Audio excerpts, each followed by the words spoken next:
नमस्कार. फायनली पंकजमुळे सत्याचा झालेला ऍक्सिडेंट आणि त्यानंतर सत्या हॉस्पिटलमध्ये असतो. आता सत्याला रक्ताची खूपच गरज असते, कारण ऍक्सिडेंटमध्ये सत्याचं खूपच रक्त वाहून गेलेलं असतं. अशातच आता डॉक्टरांनी थेट मीराला असं म्हटलेलं असतं की तुमच्या नवऱ्याला वाचवण्याचा शेवटचा पर्याय म्हणजे त्याला रक्त द्यावं लागणार आहे. त्यावेळेला मीरा इतर सगळ्यांना विचारत असते आणि तिथे आलेले सुधाकर म्हणत असतात, काय झालंय मीरा? आणि मग मीराने सगळं काही सांगितल्यावर थेट सुधाकर मात्र एकदम शॉक झालेले असतात. मीरा म्हणत असते, बाबा बाबा आता तुम्हाला बोलावंच लागणार आहे. यांच्या खऱ्या आई कोण आहेत? कारण मला असं वाटतंय आपलं सगळ्यांचं रक्त मॅच होत नाहीये, तुमचंही होत नाहीये. बहुतेक यांच्या खऱ्या आईचंच रक्त मॅच होऊ शकतं. त्यावर मात्र आता सुधाकर एकदम गप्प असतात, काही बोलत नाही. आणि अशातच आता मीरा म्हणत असते, देवा देवा मी काय करू आता? सगळ्या बाजूने माझी कोंडी झाली आहे, कसं वाचव मी माझ्या नवऱ्याला? आणि थेट मीरा रडत रडत आता देवळात गेलेली असते आणि तिथे ती देवाला साकडं घालत असते, देवा काही कर पण माझ्या नवऱ्याला वाचव. आता मीरा देवाकडं साकडं घालत आहे हे तिथे असलेल्या गुरुजींनी ऐकलेलं असतं आणि गुरुजी म्हणत असतात, काय गय मीरा, काय झालंय काय? इतकी का रडतेस तू? त्यावेळेला मीरा म्हणत असते, गुरुजी गुरुजी माझा नवरा हॉस्पिटलमध्ये आहे, त्याला रक्ताची खूपच गरज आहे आणि त्यांची वाचण्याची शक्यता खूपच कमी आहे. त्यावर मात्र आता गुरुजी म्हणत असतात, हे बघ काही काळजी करू नकोस, तुला मी सांगतो तसं कर, तुझ्या नवऱ्याला काही होणार नाही, तो सुखरूप बरा होईल. हे वाक्य ऐकल्यावर आता थेट मीरा म्हणत असते, गुरुजी सांगा तुम्ही काय करायचंय मला. आता गुरुजींनी एक व्रत मीराला सांगायला सुरुवात करताच मीरा ते नीट समजून घेते आणि अशातच आपण पाहतोय तेवढ्यात त्या गुरुजींनी असं म्हटलेलं असतं, तुझ्या नवऱ्याच्या आईने हे व्रत करायचं आहे, तू नाही. हे वाक्य ऐकल्यावर मीरा जरा टेन्शन मध्ये येते, कारण खरंच निरुपा हे व्रत करेल का? आणि दुसरी गोष्ट, निरुपा यांची खरी आई आहे का? हा खूप मोठा प्रश्न आता मीरा समोर उभा ठाकलेला असतो. तेवढ्यात आपण पाहतोय गुरुजी म्हणत असतात, काय गे मीरा, काय झालंय काय? कसल्या विचारात पडलीस तू? त्यावर मीरा काही बोलणार तेवढ्यात मागून निरुपा आलेली असते. निरुपा म्हणत असते, गुरुजी गुरुजी मी आहे त्या सत्याची आई, जे काही करायचं आहे ना व्रत ते मला सांगा, मी करीन. हे वाक्य ऐकल्यावर मीराला खूपच बरं वाटतं आणि मीरा स्वतःशी बोलत असते, खरंच देवा तुझ्या दारात आले पण सगळे प्रश्न सुटताना दिसतायत. आणि अशातच आता गुरुजींनी मीराच्या समोरच निरुपाला नेमकं व्रत कसं करायचं आहे हे समजावलेलं असतं आणि त्यानंतर निरुपाने व्रत करीन असं म्हटलेलं असतं. अशातच आपण पाहतोय हॉस्पिटलमध्ये असलेला रवी मीराला फोन करतो आणि म्हणत असतो, अगं ए मीरा बहिणी आहेस कुणीकडे? त्यावर मात्र मीरा म्हणत असते, रवी भाऊजी मी आता देवळातून घरी जात आहे. त्यावर रवी म्हणत असतो, वहिनी रक्ताचं काही झालं का ग? त्यावर मीरा म्हणत असते, नाही ना रवी भाऊजी. त्यावर रवी म्हणत असतो, ओके ओके मीरा बहिणी काळजी करू नकोस तू, मी सुद्धा माझ्या मित्रमंडळीमध्ये काही ना काही विचारतो. आणि थेट रवीने फोन कट केलेला असतो. इकडे देवळातून घरी आलेल्या निरुपा आणि मीरामध्ये काहीतरी बोलणं सुरू असतं आणि अशातच आता मीरा म्हणत असते, बाईसाहेब प्लीज लवकरात लवकर गुरुजींनी सांगितल्याप्रमाणे व्रत करायला घ्या. त्यावर मात्र निरुपा सोफ्यावर बसलेली असते, तिने पाय आता टिपाळवर ठेवलेले असतात आणि लगेचच ती बोलत असते, काय काय करायचंय मला? त्यावर मीरा म्हणत असते, बाईसाहेब असं काय करताय? अहो तुम्हाला व्रत करायचं आहे. त्यावर निरुपा म्हणत असते, व्रत? आणि मी कशासाठी करू? त्यावर मीरा म्हणत असते, अहो तुमच्या मुलासाठी. त्यावर निरुपा हसू लागते. मीरा मात्र मनातल्या मनात बोलत असते, या बाईसाहेब अशा का वागत आहेत?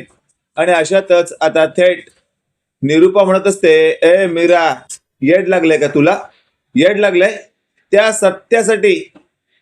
सत्यासाठी मी व्रत करू? खोड लागून गेला तो. हे सगळं ऐकल्यावर मीराला खूप मोठा धक्का बसतो आणि अशातच आता मीरा म्हणत असते, बाईसाहेब म्हणजे यांचा ऍक्सिडेंट व्हायच्या आधीपर्यंत तुम्ही यांच्याशी जे काही वागत होतात ते सगळं एक नाटक होतं. त्यावर निरूपा म्हणत असते, अगं नाटक? अगं मला कोणतंच नाटक करायची गरज नाहीये. आणि एक गोष्ट लक्षात ठेव, तुझ्या नवऱ्यासाठी तर मी कोणत्याच प्रकारचं व्रत करणार नाहीये, कारण तो सत्या माझा मुलगा नाहीये. त्यावर मात्र मीरा म्हणत असते, प्लीज प्लीज बाईसाहेब असं नका बोलू.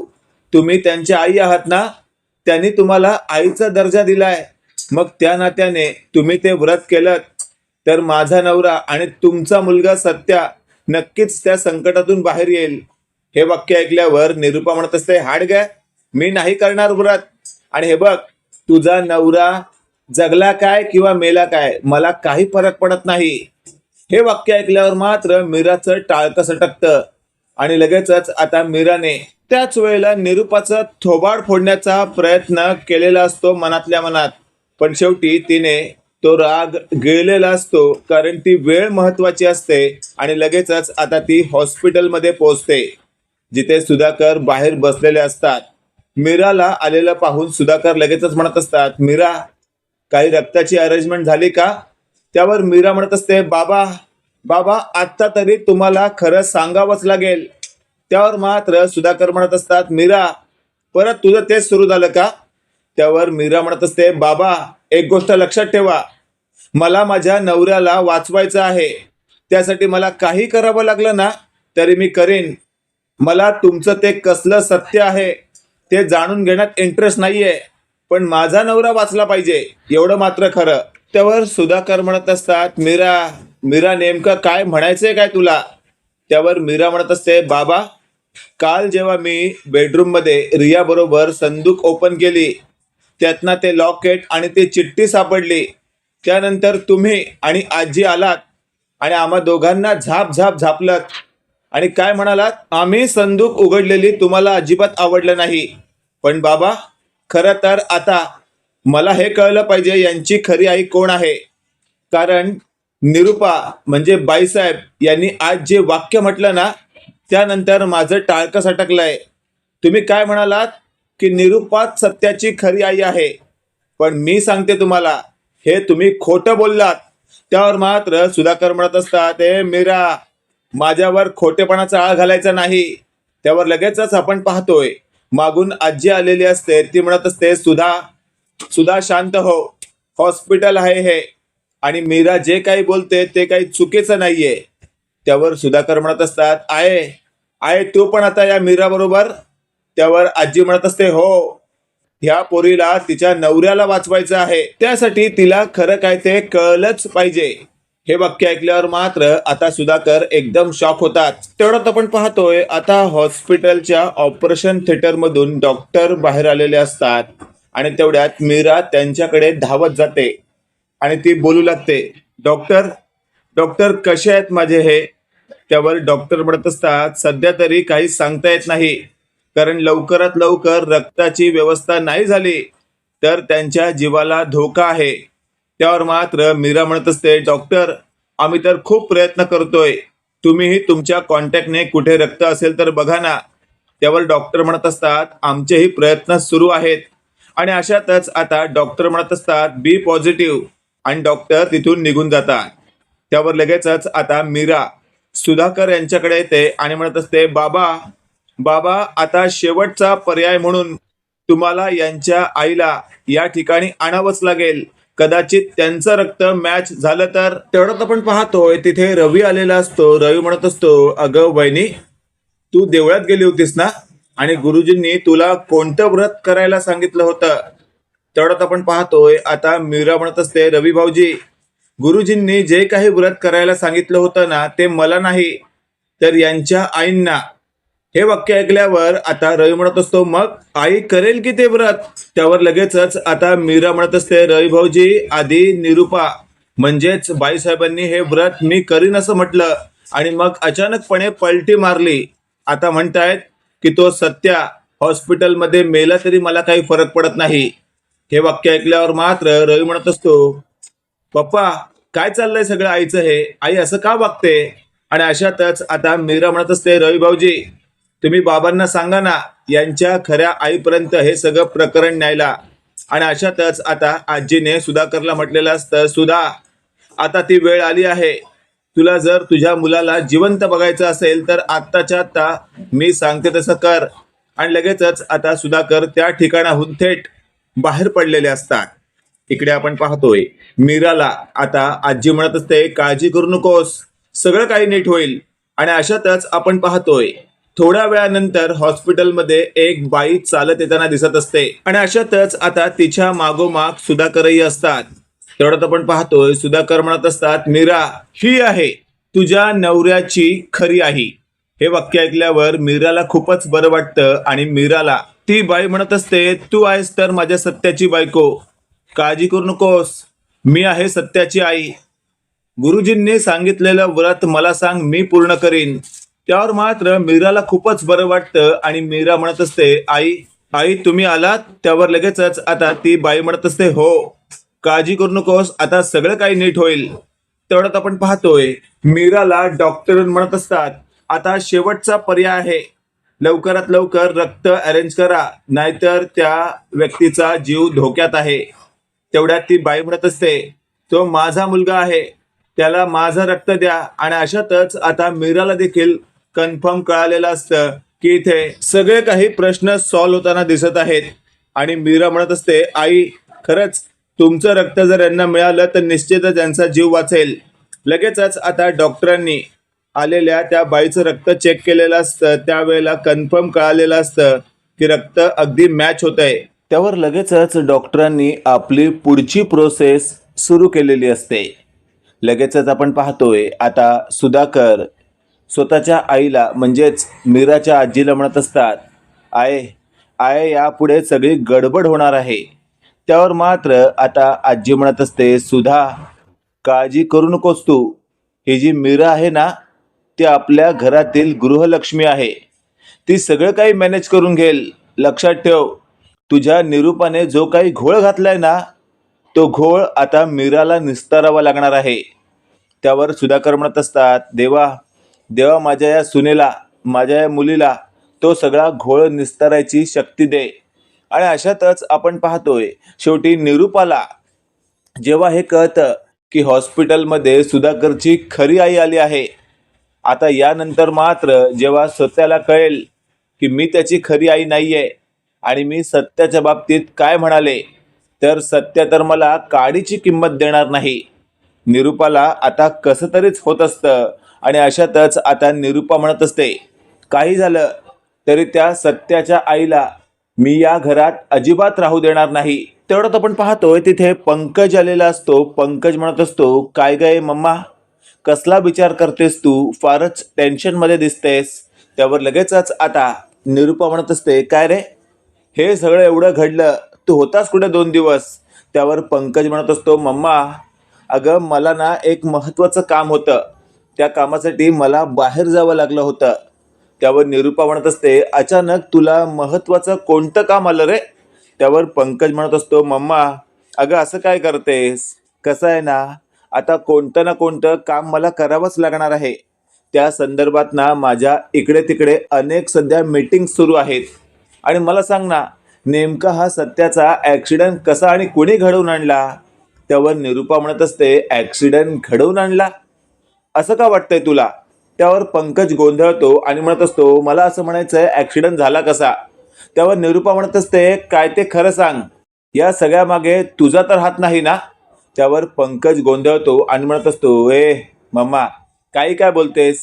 त्यावर लगेचच आता निरूपा म्हणत असते, कारण मला तुझ्यावर डाऊट येतोय, तूच त्याचा ॲक्सिडेंट घडवून आणलास की काय. त्यावर पंकज म्हणत असतो, मम्मा हळू बोल, कुणी जर ऐकलं ना तर सगळ्यांना खरं वाटेल आणि त्यानंतर सगळे माझ्या मागे हात धुवून लागतील. त्यावर लगेचच आपण पाहतोय आता निरूपा म्हणत असते, एक गोष्ट लक्षात ठेव, मला तर तुझ्यावरच डाऊट आहे. हे वाक्य ऐकल्यावर पंकज म्हणत असतो, मम्मा उगाचच काही बोलू नको. आणि अशातच आपण पाहतोय तिथे पोलीस आलेले असतात आणि पोलिसांनी CCTVच्या आधारावर तिथे पंकजने ॲक्सिडेंट घडून आणलेलं असतं ते म्हटलेलं असतं. लगेचच आता निरूपा म्हणत असते, बघ शेवटी तू माती पुन्हा एकदा खाल्लीसच ना. आणि अशातच आता पोलिसांनी पंकजच्या हातात बेड्या ठोकलेल्या असतात. पंकज म्हणत असतो, मला सोडा, मला सोडा. त्यावर लगेचच आता पोलीस म्हणत असतात, तुला आता सोडणार नाही, तर तुला बर्फाच्या लादीवर झोपवून तुला फटके देणार, टायर मध्ये टांगून तुला लटकवणार, तुला मिरचीची धुरी देणार, तुला दाखवून देणार की तू किती मोठी चूक केली असते.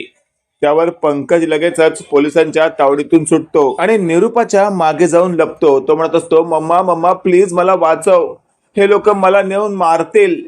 त्यावर लगेचच आता निरूपा म्हणत असते, हे सगळं करताना तुझ्या मनात विचार नाही आला की तुलाही अशा प्रकारे त्रास भोगायला लागू शकतो. आणि अशातच आता पोलिसांनी निरूपाच्या मागे लपलेल्या पंकजला फरफटत बाहेर काढलेलं असतं आणि त्याच्या पार्श्वभागावर 2 दांडके दिलेले असतात.